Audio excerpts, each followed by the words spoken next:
নমস্কার, আমার গল্প কথায় আপনাদের স্বাগত জানাই। আজকে বানাচ্ছি অয়েল ফ্রি চিকেন, তারই রেসিপি আপনাদের সাথে শেয়ার করতে চলে আসলাম। আর তার সাথে সাথে হেলদিও বটে, আবার টেস্টিও বটে, কিন্তু এটা শর্টকাটও বটে তার সাথে কিন্তু।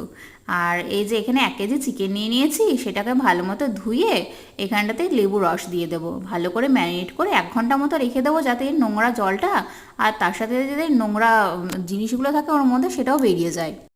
এই যে এখানটাতে নোংরা জলটা ফেলে দেবো, এর মধ্যে আলু, কাঁচা পেঁয়াজ, টমেটো কুচি, আর দেবো এখানে আদা, রসুন, কাঁচা লঙ্কা বাটা, তার সাথে একটু সামান্য জিরেও দিয়েছি আমি, কিন্তু এখানে কোনো গুঁড়ো মশলা ইউজ করব না।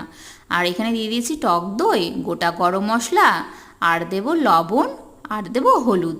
এগুলো সব কিছু ভালো মতো মেখে নেব, ম্যারিনেট করে মোটামুটি 1/2 ঘন্টা থেকে 1 ঘন্টা মতো রেখে দিলে ভালো হয়। আর তারপরে কড়াইটা গরম করে এর মধ্যে সব কিছু ঢেলে দেবো। এটা ভালো মতো নাড়াচাড়া করে প্রায় 10 মিনিট মতো জোর আঁচে রেখে দিয়ে এটাকে ঢেকে রেখে দেবো। আমার চিকেনটা এখানটা 10 মিনিট হয়ে গেছে, জলটা শুকিয়ে গিয়েছে, এবার কষানোও হয়ে গেছে। এবার এর মধ্যে আমি গরম জল ঢেলে দিয়ে দেবো। হালকা গরম জল দিলে পরে ভালো হয়। এবার এটা 20 মিনিট থেকে 25 মিনিট মতো ফুটে উঠলে পরে চিকেনটাও সিদ্ধ হয়ে যাবে ধিম আঁচে দিলে পরে। আর এর মধ্যে একটু গরম মশলা আর কসুরি মেথি দিয়ে এটাকে নামিয়ে নেওয়া, আমার অয়েল ফ্রি চিকেন তৈরি।